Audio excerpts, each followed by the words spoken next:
Olá, meus amigos, voltamos para o nosso mergulho no hiperespaço com Moacir Showa.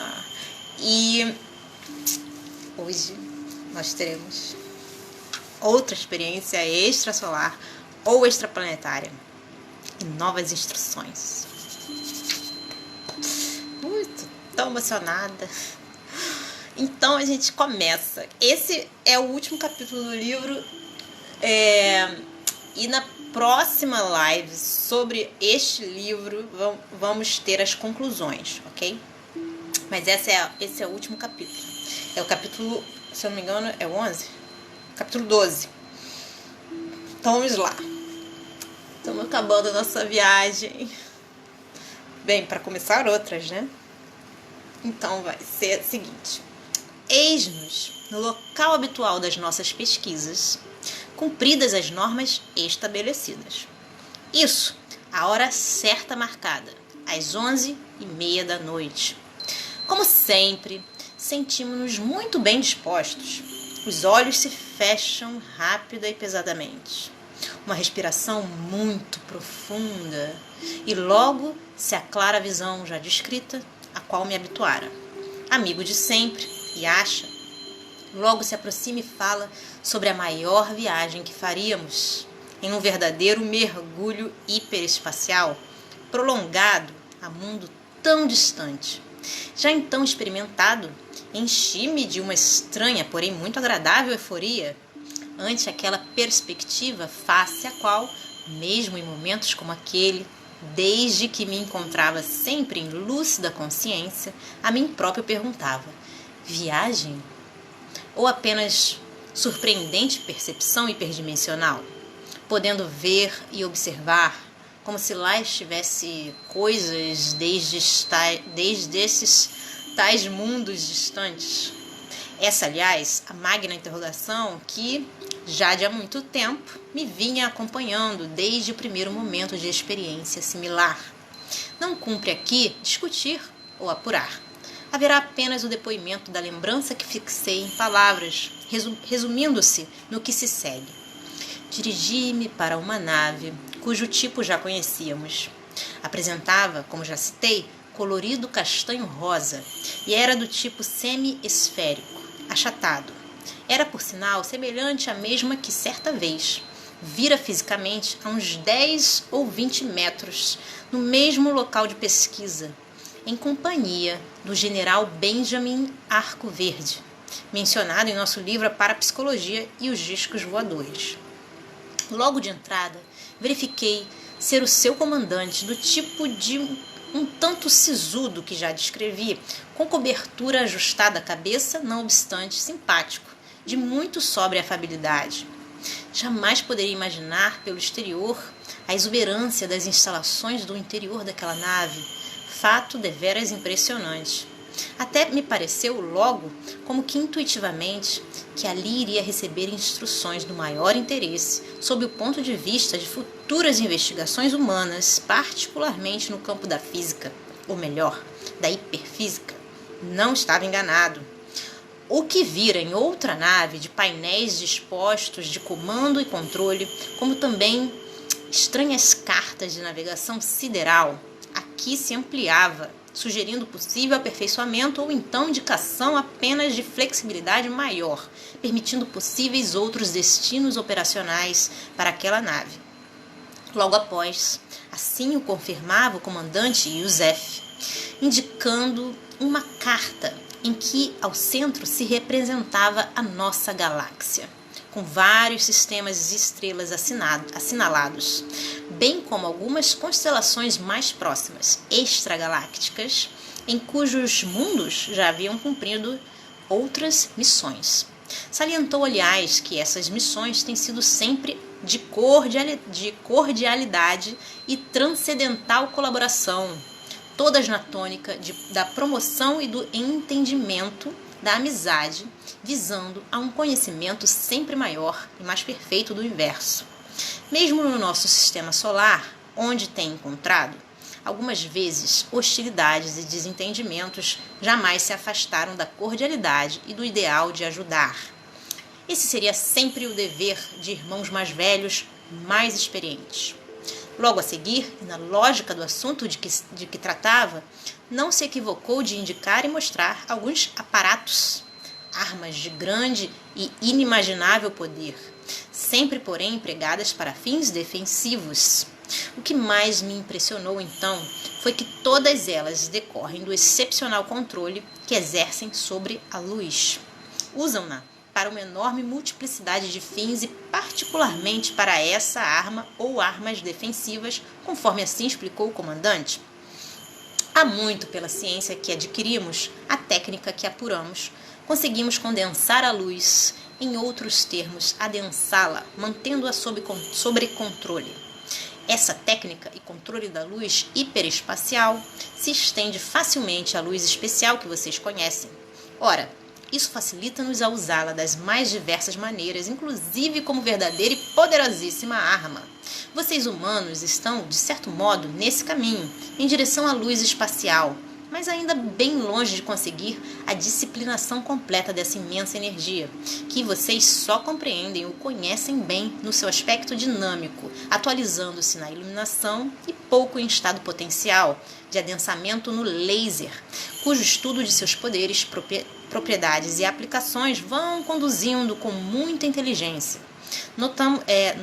Notam-se outros, sim, experiências de transformação energética, ou de campos, conforme uns de vocês já vem tentando com ainda reduzido sucesso, em relação à criação de campo gravitacional, em decorrência da energia luminosa.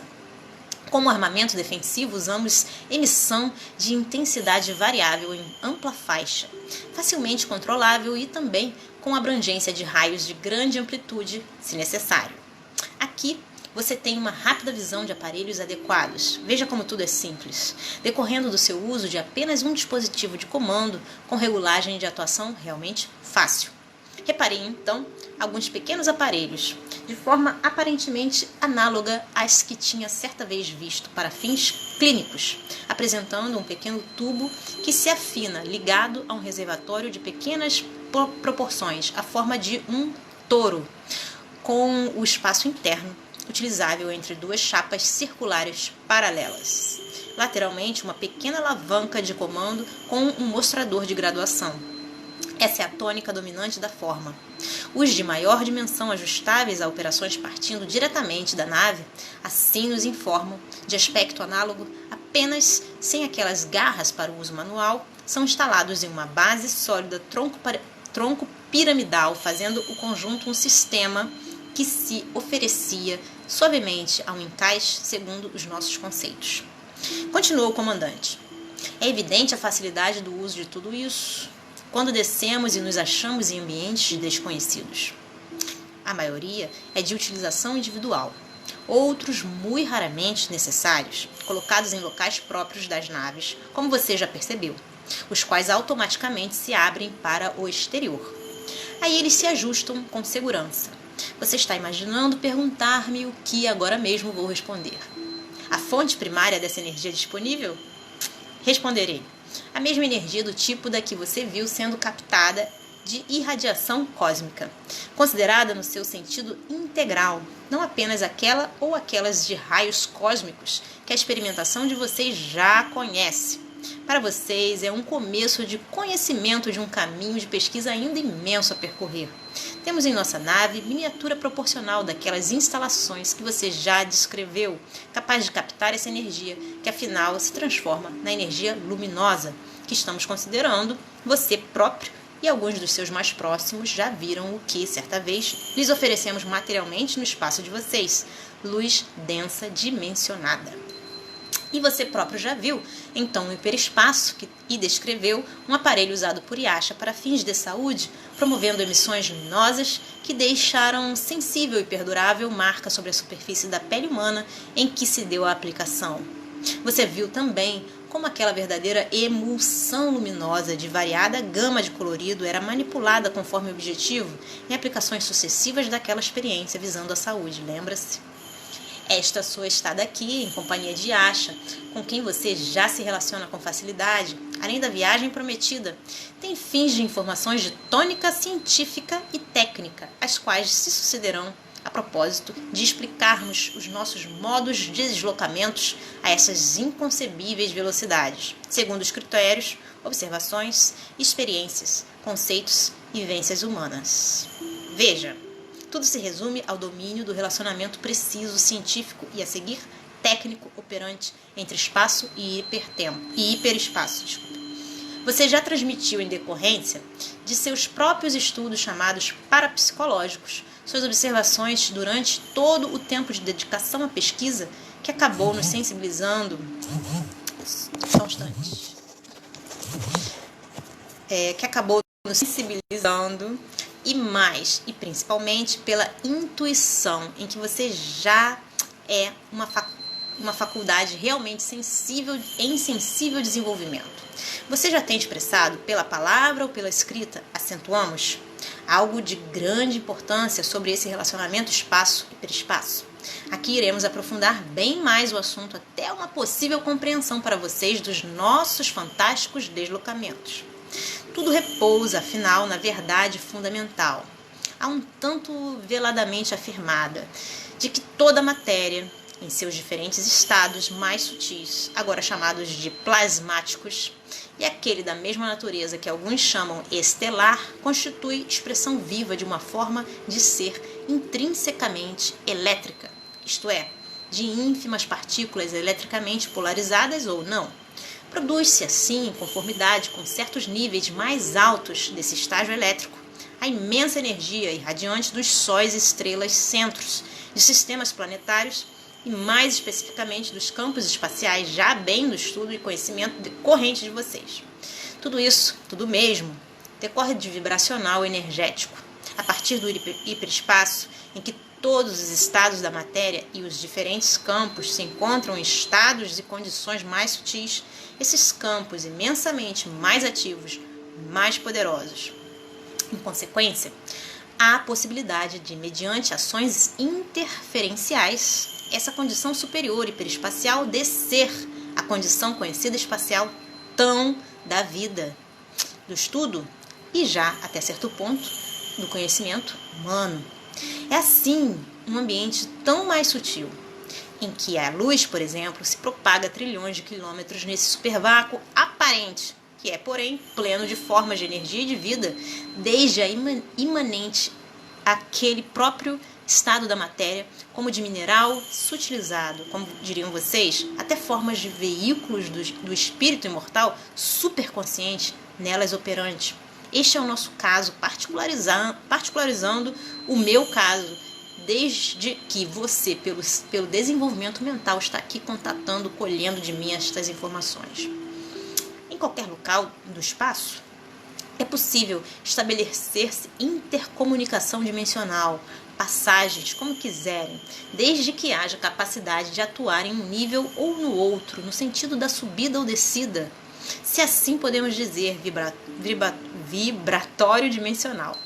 Ora, em um nível ou outro, tem-se um âmbito energético material que deve ser suficientemente conhecido e manipulado.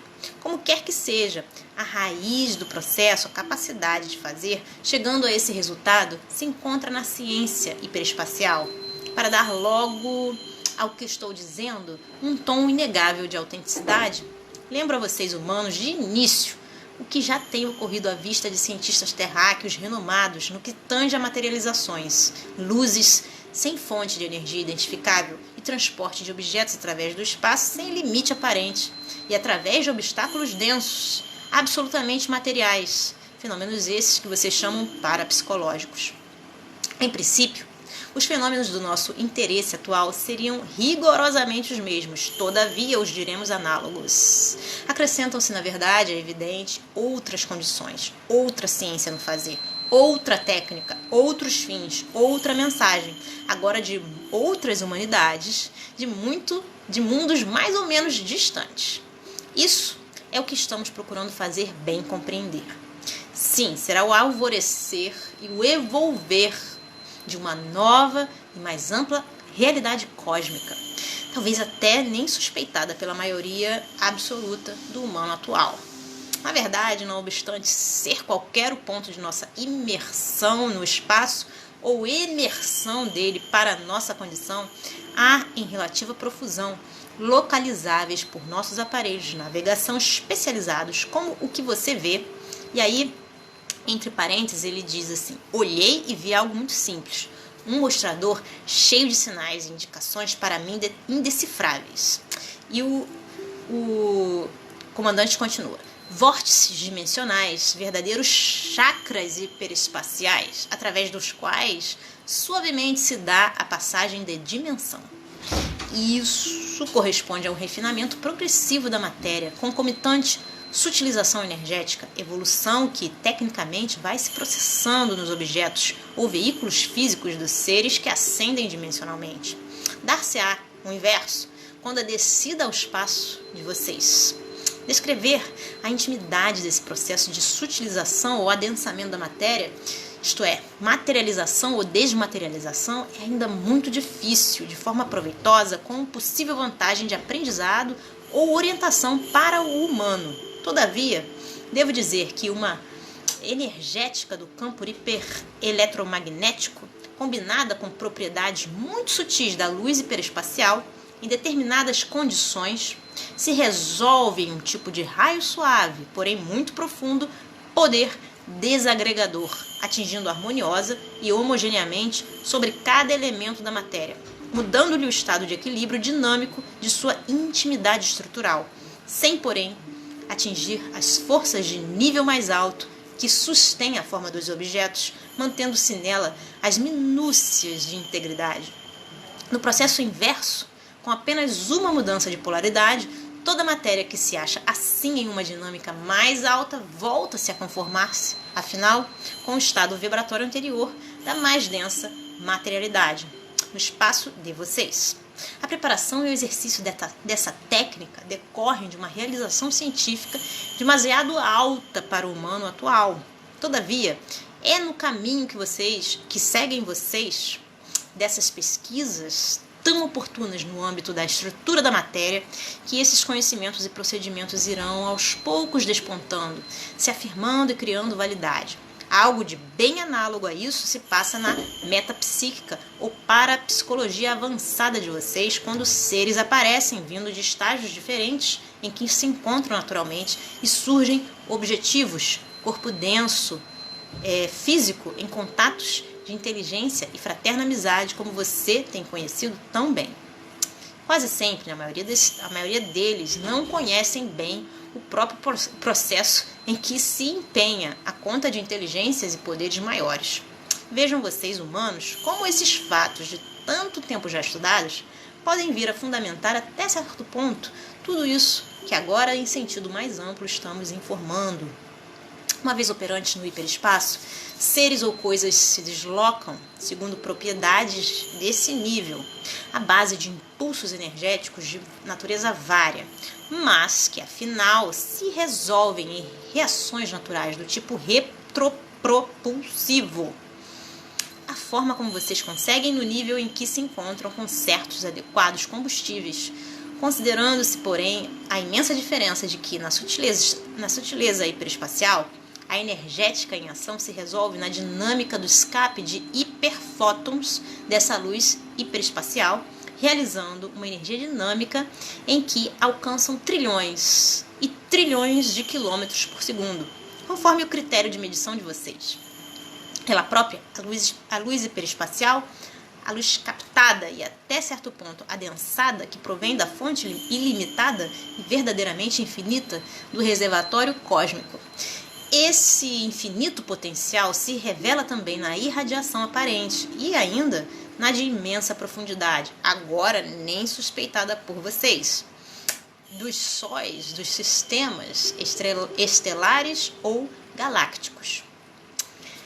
Aí o Show diz o seguinte: achei-me então como que empolgado por aquelas aberturas de pensamento que assim me conduziam a uma perspectiva demasiado ampla para a expansão da consciência. Complementou ainda o comandante Youssef. Não temos dúvida de que o ser humano já deu sensíveis e muito expressivos passos no campo científico. Em todas as oportunidades, porém, todos nós damos ênfase às tristes limitações em que se encerram No que tange a densidade de sua vida emocional, tão plena de deformações, angústias, ambições nada compatíveis com tal descortínio tão amplo do campo de saber? Por isso, a nossa palavra aqui é a do nosso comandante, nosso chefe, quando afirma o ilusório desse progredir sem a vivência do universal, do divino, que mora em toda a vida, da densidade da matéria do mundo de vocês, a alma, a essência do espírito das potestades criadoras. Esse evoluir da mente científica, separada da vista cósmica abrangente, que vê o uno na multiplicidade infinita da forma e a síntese de todas elas e da vida que revelam naquele uno, razão de todo existir, esse evoluir separado é falso, fugidio, conducente a dor e sofrimentos, a ocasos prematuros que mal deixam vislumbrar a alegria, a beleza e a glória das alvoradas. O mestre Achamil disse a você o que vou repetir encerrando minhas palavras. Os caminhos das humanidades não são inexoravelmente de sofrimento, lutos e crimes. Novos rumos podem ser tomados em caminhos límpios, plenos de compreensão, verdadeiro culto da sabedoria, da plenificação do amor entre os seres. Esta esperança deixo aqui em saudação a vocês, humanos. E aí, continua o Moacir, o Shoa. Havia o comandante Youssef, terminado sua dissertação, sentia-me como conduzido ao longo do infinito. Nada percebia de deslocamentos no sentido físico a que estava habituado. Era uma intuição de estranha viagem, rumo a um desconhecido sem definição e sem limites, em uma condição que me tornava intimamente ligado e confiante a uma fascinante aventura. É interessante recordar que aquela sensação de segurança jamais se afastava da certeza da presença de Yasha, o tão efetivo amigo, a que me afeiçoara desde os primeiros momentos desses surpreendentes acontecimentos. Fui logo então, após, conduzido a uma sala de aspecto bem diferente, onde ao lado de uma enorme tela, semelhante à já vista de outra nave, conforme descrevi, viam-se aparelhos estranhos, parecendo-me próprios, a perscrutar o espaço exterior, ou melhor, o hiperespaço em que se viajava, soube serem uns apropriados à vista mais próxima do ambiente circundante daquela nave em marcha, outros adequados à visão de mundos e sóis distantes, por si só percebidos em suas contrapartes constitucionais de maneira superetérica. Levado a observar através de um desses últimos, tive a surpresa de uma visão extraordinária. A par da imensidade maravilhosa, pontilhada de borbulhas luminosas e movimentos imprevisíveis, vi destacar-se, como do fundo das distâncias sem fim, um colorido azul radiante que rápido se acentua e se identifica como o globo planetário ao qual nos destinávamos. Então diz Yasha, você está vindo até esse globo, especialmente porque ele, ao longo de sua evolução, sempre apresentou condições similares, se não iguais às da Terra. Daí a nossa preferência. Nele você verá o que o homem poderá realizar, se afinal encontrar o caminho certo para evitar sua própria queda ou destruição. É muito belo e seus habitantes são idênticos aos que você achou lindos, esbeltos e de grande elegância e envolvente simpatia quando visitou a nave azul metálico suave, que tanto lhe impressionou. Veja, estamos bem próximos, chegaremos muito breve. De chofre, uma irradiância azul aclarou-se em brilho de intensidade maior que, logo a seguir, declina e se ajusta a uma esfuziante luminescência de azul muito tênue, conferindo-me uma extraordinária sensação de paz e de harmonia interior. Constatei essa impressão, deixando-me inundar por tal harmonia interna, que uma convivência assim, nas tônicas de compreensão e de amor, sabe oferecer. Chegamos sob a impressão de um pleno dia de sol, que vestia de luz azul claro e intenso aquele mágico ambiente de extraordinária beleza. Inopinadamente fui ter a uma cidade com disposição amplíssima de praças, ruas e avenidas de imensa largura, perdendo-se em longas e enormes distâncias. Os edifícios semi-transparentes ofereciam perspectiva dos seus harmoniosos contornos, em que se ajustam em consonância perfeita a linha reta e curvas que se dispõem em muita graça na indicação do leve do espiritual. Pareciam traduzir ao apontar para o alto em mágico colorido a aspiração à realização superior do ser em marcha. Assim me pareceram, me impressionaram, tomando vulto em minha atenção. Em pouco, como a participar de um trânsito de seres que ágeis, elegantes e belos se deslocavam, o aura irradiante daquelas pessoas me envolveu em plenitude de um bem-estar indefinível, de um verdadeiro conforto do espírito.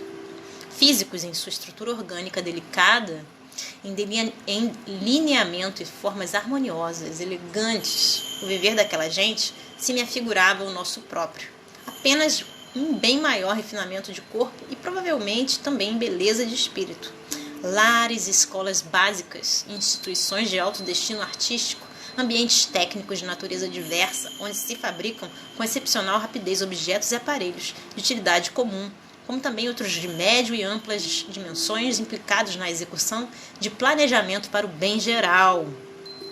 Tudo isso em incrível lampejo como se sucedem em minha percepção, deixando-me perplexo e encantado. É que senti em tudo uma tônica de harmonia ajustada à finalidade superior de um conviver feliz. No estado de atônita admiração, perguntei-me sobre as condições físicas dos seres que observava nos mais variados ambientes e vi no momento em deslocamentos, inspirando graciosidade e sentido de beleza nas imensas vias públicas, servidas por pequenos e delicados aparelhos, que chamaria de aéreos, a serviço daquela gente. A resposta foi a condição de poder observar a densidade suave e graciosa leveza de seus corpos físicos, revestidos de uma irradiação etérico-espiritual que mais ou menos límpia e brilhante marcaria a elevação mental e de espírito daquelas simpáticas criaturas.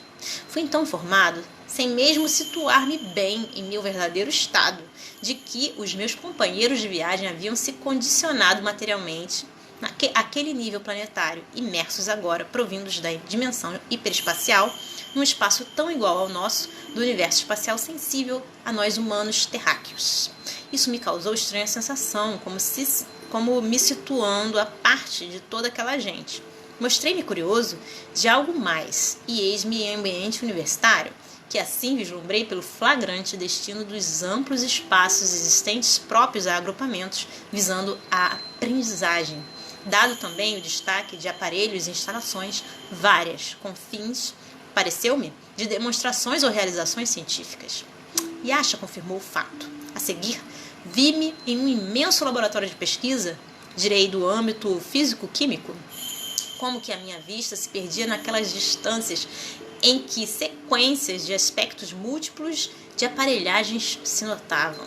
Esse laboratório, informou Yasha, visava a estudos cada vez mais profundos da radiação cósmica e dos estados da matéria ionizada, que na Terra se chamam plasmáticos. Estudos esses, já bem avançados e sistematizados numa hierarquia de conhecimentos que já domina os primeiros estágios dos éteres hiperespaciais. Ali já experimentavam e aperfeiçoavam o método de captação da energia da irradiação estelar, da intimidade energética que pertence como um todo aos espaços e hiperespaços das galáxias e dos universos, ainda não evidentemente conhecida pela ciência terráquea. Em certo ponto, cheguei a perceber uma verdadeira miniatura daquela aparelhagem de captação de energia de tal natureza, através da qual, na superbase em que estivéramos, planificam-se as naves de energia própria, a deslocamentos mais limitados ou mais amplos, nesses verdadeiros reservatórios de abastecimento, para o uso em operações do gênero, segundo informaram.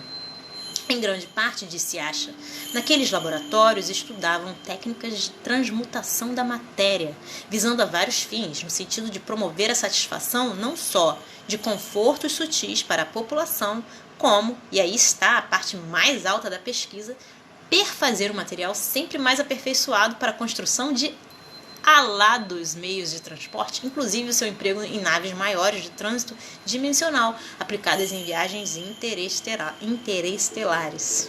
Aperfeiçoamento também é evidente quanto à utilização dessas energias para os mais diversificados fins. Aliás, nesse ponto, como que desejando que recebesse uma informação de maior importância sobre tudo aquilo, aproximou-se um ser de ar majestático, irradiante de simpatia que ali se encontrava, segundo me pareceu, como um dos chefes ou diretores dos trabalhos e pesquisas daquela natureza, de nome Yasefur, para dizer que a mudança dimensional exige excepcional constituição do material utilizado para que nada absolutamente se modifique nessa transição. Deve-se garantir-se a integridade da nave. Explica, porém, que nesse processo acontece de modo diferente quanto ao que se passa com a matéria orgânica, que naquele globo apresenta as mesmas condições de estrutura e propriedade da nossa terráquea. É que, no caso da matéria inanimada, a rigidez de sua estrutura exige muita exatidão no restabelecimento do modelo, em um plano ou no outro, ao passo que a matéria orgânica, por exemplo, dos corpos densos daqueles seres, é bem mais flexível e pode, com facilidade, se dispor com justeza, segundo as linhas exteriores e interiores do próprio modelo, em um sentido ou outro da mudança dimensional. Fala Yusefur, muito sucintamente, sobre a propriedade de estudos no que tange a luz hiperespacial, em cuja essência dinâmico-substancial vão colhendo, em passos sucessivos, os mais profundos conhecimentos relativos às potencialidades subjacentes, porém atualizáveis, de radiações primárias, ainda pouco conhecidas por eles e nem suspeitadas por nós, terráqueos, as quais provêm das supremas fontes estelares. Atingindo o estado de luz hiperespacial, elas podem ser controladas como fontes inesgotáveis de energia na conjuntura hipereletromagnética dos campos de manifestação das substâncias reveladas. E aí fala um deles. Daí um dia estamos certos, a ciência do humano surpreenderá e controlará os mesmos arcanos da realidade, dará os passos que nós já demos. Todavia, sempre o infinito, o mais profundo, tudo em expressão ostensiva, ou ainda não revelada no cosmos que investigamos. Tudo atrai, estimula, promove e dignifica o nosso eterno, jamais sustado propósito de saber. Despedi-me daquele ambiente e, como por processo mágico, que nem há condições de relatar bem, eis que me vejo sobre florestas, campos lindos e surpreendentes, aspectos de coloridos os mais variados e suaves, entrecortados de vias que se perdem em várias direções. É que ainda usam veículos ligados ao solo planetário de Silon, nome do mundo em visita, que só naquele momento revelaram. Imaginei, então, que o desdobramento da sequência impressionante e emocionante dos acontecimentos é que me fizera esquecer a natural curiosidade de saber como era dominado aquele mundo e seu centro estelar. Acrescenta e acha, vemos que o desejo chame a esse sol Artili. Vocês humanos não conhecem este sol de Silon, estrela de quinta grandeza, perdida em espaço muito denso de sóis da galáxia de todos nós. É relativamente perto da Terra, cerca de apenas 800 anos-luz. Ainda vi perspectivas exuberantes de beleza, como de continentes que se me mostrassem em dominante verde claro, espalhados em oceanos de um azul, em que se destacavam tons prateados. Cidades e cidades se sucedem, que vistas bem de perto, por toda parte irradiam a sensação de beleza e euforia daquela gente já bem realizada no amor e na espiritualidade. Naquele exato instante, como me assaltou a viva recordação da condição em que me encontrava, senti-me ansioso, e Asha percebeu a razão e falou do retorno que se daria em poucos instantes. A mesma sensação que tivera novamente em mim se instala, como de alguém que caminha em rotas infinitas sem se dar conta objetiva da velocidade, mas com o sentido de transporte e de deslocamento, falando-lhe a intuição. Havia como que uma confiança ilimitada na presença amiga de Asha, que ali se achava, e de Yasefur, que decidira acompanhar-nos. Chegamos finalmente à superbase inicial. Pouco a pouco, bem lentamente, fui atravessando todo um processo de condicionamento psicológico regressivo, até a normalidade de vigília, depois de tantas extraordinárias observações e experiências, que lembro com a mais viva e profunda emoção. Bom, gente, ficamos por aqui. Espero que vocês tenham gostado da leitura tanto quanto eu. Um grande beijo a todos. Fiquem com Deus. Deus abençoe. Tchau, tchau.